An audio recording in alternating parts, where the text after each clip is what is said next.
विदर्भ के कुछ जिलों में पिछले 2 दिनों से भारी बरसात ने हर तरफ तबाही मचाई हुई है, जिसमें 2 लोगों की बिजली गिरने से मृत्यु हो गई है। साथ ही घरों के नुकसान के साथ फसलों का भी भारी नुकसान हुआ है। तो चलिए नजर डालते हैं इस खबर पर। विदर्भ के कुछ जिलों में पिछले 2 दिनों से लगातार मूसलाधार बरसात हो रही है और इस मूसलाधार बरसात से वर्धा जिले के कारंजा घाटगे में 2 लोगों की बिजली गिरने से मौत हो गई है। वहीं बुल्ढाना जिले के मेहकर तथा लोनार तहसील साथ ही अकोला जिले के मरसूर गांव में इतनी बरसात हुई है कि मानो ऐसा प्रतीत हो रहा है कि इस क्षेत्र में बादल फट गए हैं। गौरतलब है विदर्भ में मानसून की शुरुआत हुई थी, मगर बीच में बरसात पूरी तरह नदारद हो गई थी। वहीं एक बार फिर बुधवार से अनेक जिलों में जोरदार बरसात हो रही है। गुरुवार को वर्धा जिले के कारंजा घाटगे के रितेश मोरेश्वर सरोदे तथा राजू ताराजन सरोदे, इन दोनों पर सुबह बिजली गिरने से उनके खेत में ही मृत्यु हो गई।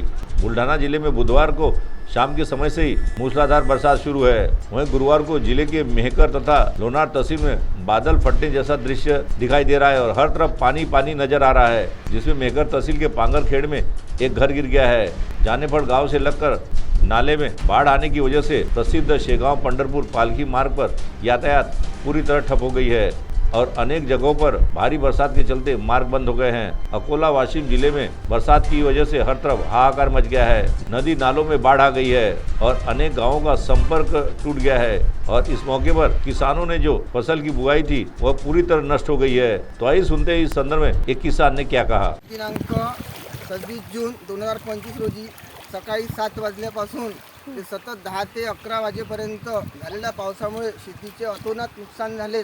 गेल्या 2 दिवसाच्या आधी ज्यांनी पेरण्या केल्या असेल त्यांचे पूर्णपणे गेले सोयाबीन असं समजून चालायला हरकत नाही। हे यशोदा नदीचं पात्र आहे। यांनी एकदम उग्र असं हे घेतलं आहे आणि शेतीचे पूर्ण नुकसान झाले।